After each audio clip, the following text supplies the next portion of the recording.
Hello and welcome to this video for Electropages. I'm your host, Robin Mitchell. Today we're here at Nuremberg 2025 at PCIM and it's been a fantastic event and I am with the man of the hour, the awesome guy, Thomas Hauer, the man who knows power from Avnet Silica. Thank you ever so much for having us here today. So just before we dive into everything that you guys have got on show, just tell the audience again who you are, what you do and what you like to do in your free time. My name is Thomas. I'm the Power FA EMEA within Avnet Silica. So I do help customers designing with silicon carbide, with GaN, with silicon MOSFETs, IGBTs and stuff. And yeah, during my free time, I break things like these. And build things, not just break. I've seen some of the stuff you do and it's very impressive. But everything at this show is all about power. We've seen some really cool stuff. What I want to know is what on earth is going on with this massive power unit? Okay, so last year we had the pleasure to talk about 25 kilowatt bidirectional charging, you remember? Yeah. It was a big chunky 2 PCB demo. That's right. That's the same thing in 11 kilowatts. Now you're on one PCB. That's one PCB. It's a chunky bit of PCB and it still can get smaller. And you have here basically AC coming in, there's some relays, current measurements, then there's the PFC inductors.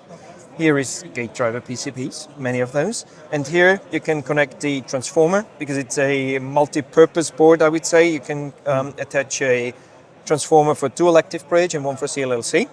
And the good thing is, it's bidirectional and So you both ways? Both ways, yes. So you can get three phase out? Yes. As well as three phase in? Yes. And this is 11 kilowatts? Yes. And the magic from the power electronic side happens down here. So it's a DMT32 package with topside cooling. So there's one here and two here. And it's packed with full bridges with silicon carbide. Oh, I can see them underneath. Yep. Yeah, I see them. Yeah. Exactly. Yeah. And these ones are with 45 milliohms. And basically, if you choose the DMT32 with 22 milliohms, you can do 22 kilowatts. Of course, because you half in the resistance, you can double up. Yeah. Double You just power. need to make these a little bit bigger, Yeah. but then you're fine and off you go. So, God, sorry, 11 kilowatts. I mean, bidirectional as well. So let's start by talking about these gate drivers here. These are designed to control the power MOSFETs underneath. Yes, exactly. Yeah. And again, this is the same stuff we saw last year in terms of like the actual chips themselves. Or are you saying that this has also been improved? This has also been improved. That's a newer generation of gate drivers. That's half-bridge gate drivers. Yeah. It's the newest generation from ST that's on here. So basically, you can multiply the same design, or you can apply the same design on the different silicon transistors. That's why they made it this way. So it's just a copy and paste design thing. So my first question, I suppose, for you then is, where would you use this? What would it be? What would it be used in? Basically, you can use this if you use all automotive parts. You can use this in a car as an onboard charger. Yeah. You can make a DC bidirectional wall box, like the thing that we had last year, Yeah. but it's way smaller. And if you consider the form factor, it's kind of the size of larger AC wall boxes that you see now. So basically, it's an wall box that you can have in your private home or semi-public parking whatsoever, and you can either just charge or do both ways. So obviously your vehicle would be on this end Yes, of the charging system, and then this would be your mains coming in. Now it's interesting that you've got three phase. I'm guessing this is something to do with balancing power loads from the grid. Is that why three phase has been chosen? Three phases is the main, let's say, power grid connection to the house in Central Europe, South and East Europe. Because in the UK you have a three phase like overhead, but every house takes off 2 points, so that each house has like its own phase. So is this specifically for things like Europe where three? In fact, let's start again. In Europe, do houses have access to three phase? Yes. Right, because in the UK they wouldn't. So do you think you'd be able to adjust this design for it to be a single face in, single face out, 11 kilowatt charging system? We have this already, so just have a follow look. me. Oh, blimey. Right. So this makes a lot of sense to me. This is single phase. So there's a totem pole PFC here, Yep. and a dual active bridge here, which is kind of the same thing as you've seen there, but just broken down to one phase. Yep. And this one is 3.6 kilowatt, which makes sense for the single phase loading in Central Europe, Right. basically. But Yeah. you can bore it up to 10 kilowatts something. And so this is now making sense to me why you might want the three phase, because you get a lot more power because it's split across three different phases. So yes, does that? I don't know much about power delivery across multiple phases. Does that mean that if you've got 11 kilowatts, it's kind of like 3 on each phase? Oh no, Roughly, three, yes. Yes. Okay. So then you're splitting up across. That's why it's effectively 3 of those in parallel, effectively to then one supply. Yeah, and also what you have with a three-phase system is that you're not having 230. That's right. You have more voltage. Yeah, it's like It's 380. 380. Yeah, that's about that. Yeah. And so that also brings the current levels down. Yeah. Which then... Oh, that's true, of course. Yeah, so for the same power, less heat, less wastage. It actually runs cooler than if you try to go for the lower voltage version. So bidirectional charging in vehicles it's a big thing, and everyone knows. And this is something that everyone's talking about. But what other applications do you think this might become useful in besides automotive? You can picture this as a two-stage solution where at the moment when you're talking about the industrial DC bus, for example, going into DC factories, we're also seeing a good trend to this, and there you have two separate stages. Yep. So you have a 400 or 800 volt DC bus, Blimey. and then DC. DC. Ooh. So you have somewhere in the switching cabinet PFCs with several tens or 100 kilowatts, and then you distribute the DC lines all over the factory, and then you have the motor inverters at the robot, basically, and you don't have a PFC and a motor inverter on each stage, which should theoretically ease in your wiring, your application effort, and everything. And so this is why you can kind of separate these two stages, and this is then kind of the stage for the PFC in front of the DC bus. And if you need some power supply for a low voltage motor control or a PLC or valves or something to switching, you have these power supplies then making a DC to DC to whatever voltage you need, like 24 volts, 48 volts, something like this. So since we last saw you a year ago at PCIM, we saw some really exciting stuff. What I would like to know is, since that time, what problems have engineers been coming to you, and what problems are they facing over the past year? Some interesting problems are still kind of slew rate measurements, for example. Because when you look at GaN and silicon carbide, you can go 100 volts per nanosecond and even above. And traditionally... 100 volts per nanosecond? Per nanosecond, yes. Bloody hell. Exactly. That's going to cause a bit of a transient, isn't it? Yeah, and the problem is, traditionally you see in electronic labs scopes that have 100 megahertz, 350 megahertz, rarely some 500, but you never know, is this scope really sufficient to give me the information I need from the slew rates information I do have? And that's exactly the problems we have. And then resulting DMC issues and so on and so forth. So you're saying that people's test equipment and the equipment that they have in their benches isn't fast enough and capable to detect such a high voltage change in such a small time? Yes, exactly. So engineers are being limited, not even by the hardware at this point, but by their own ability to actually design and test with it. Yes, exactly. That's a big question at the moment. And that's, for example, I was testing a GaN power supply, and out of just curiousness, I attached a 100 meg scope and the 350 meg scope. Both kind of delivered me the same information, but I was like, okay, is this now everything, or do I need a 1 gig scope? God. Or is 500 megahertz enough? Is the probing okay? Is the position of the measurement okay? And there's so many more questions that you need to ask yourself. So that's kind of surfacing more and more. So with that said, I'm guessing these are reference designs that customers can build themselves, or are these actual units that you can sell to a customer?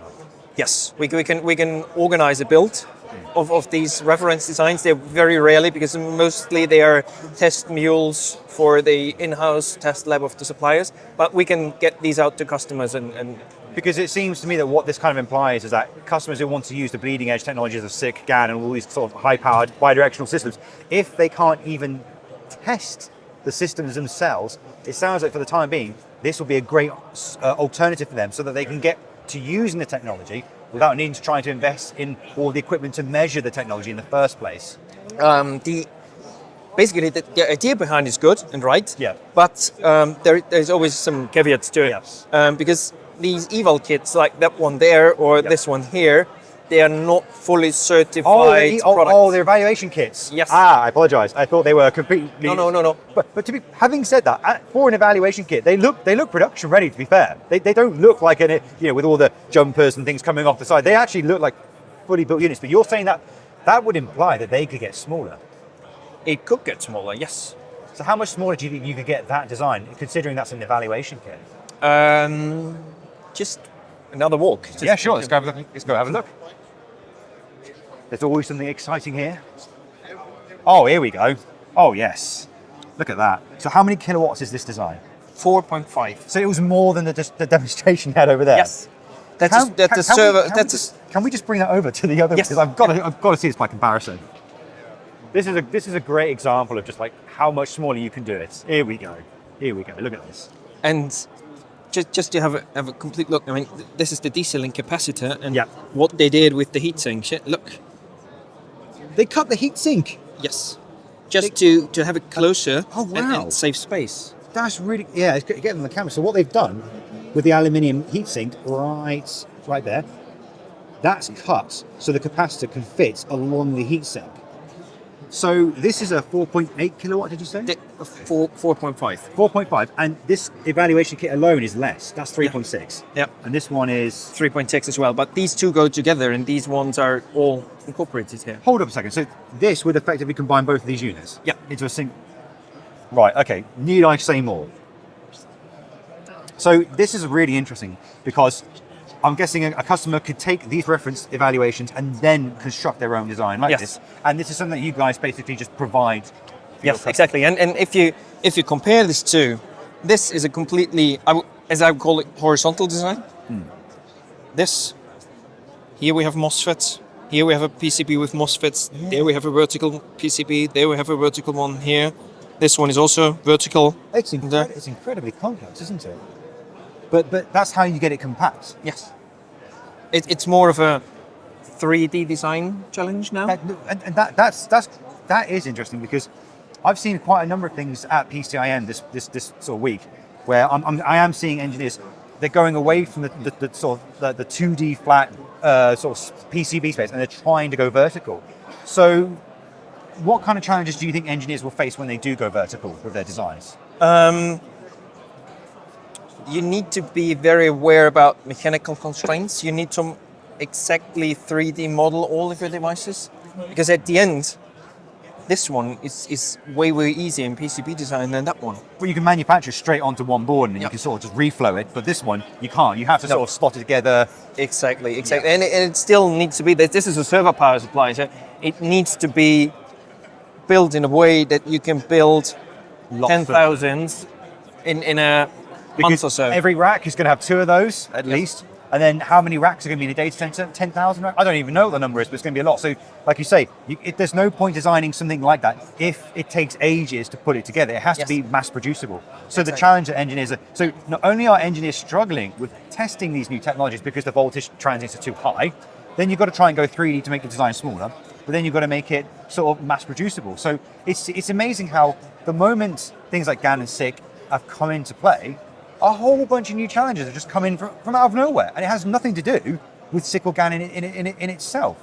Exactly. And the next challenge is you have SPICE simulators, you have plex simulators, then you have thermal simulators, then you have mechanical simulators, and then when it comes to automotive design, now it's like, okay, the battery pack is a stressed member of the whole frame thing, and the motor inverter goes into there, so you have finite element simulation there as well, because you need to kind of know if this part is bending, on how much it is bending, and so on and so forth. So electronics, like 10, 15 years back, was just like PCBs like this, and you mount the heatsink, you mount capacitors, and off you go. And now it's like a really multidisciplinary exercise, really. Yeah. And so, like you say, I think it's fair to say that engineers are now having to sort of adopt a whole new set of skills just to be able to use the latest tech. And that's where you guys step in and go, well, we've actually got a lot of that experience ourselves, so you can help customers who have these kind of unique challenges.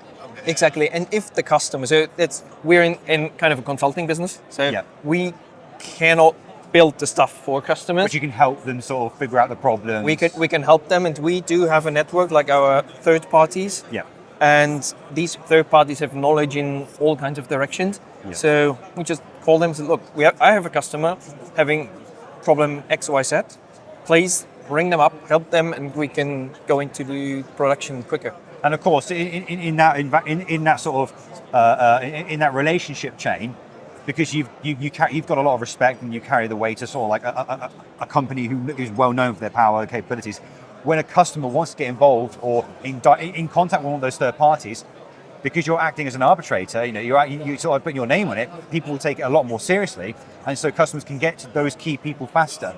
Exactly, and it's all about the kind of personal network we have, the customers we work on a day-to-day basis, and you know what the capabilities of the customers are, of the third parties are, so it's easy for us to judge. Okay, do this to play together well, and.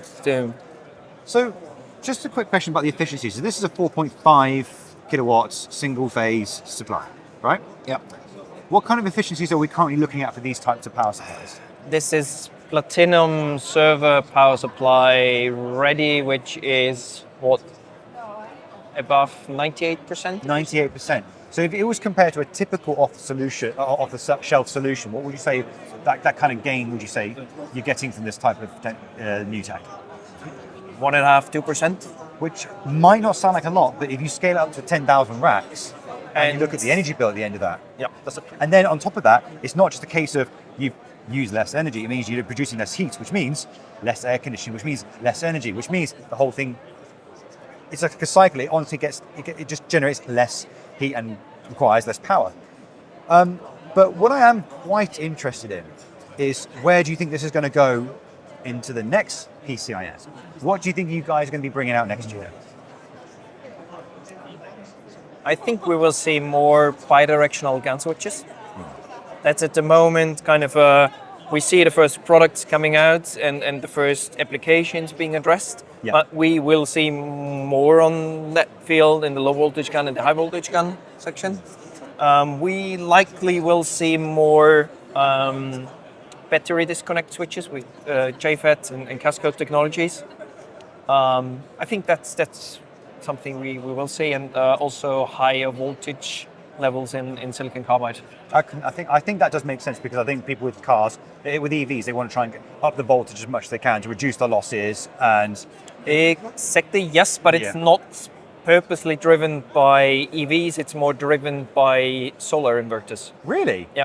Because when you imagine you have a solar inverter that's running at 150 kilowatts, you want to increase the string voltage to have less current. Because I know from my personal experience that panels tend to be like 24 volts depending on.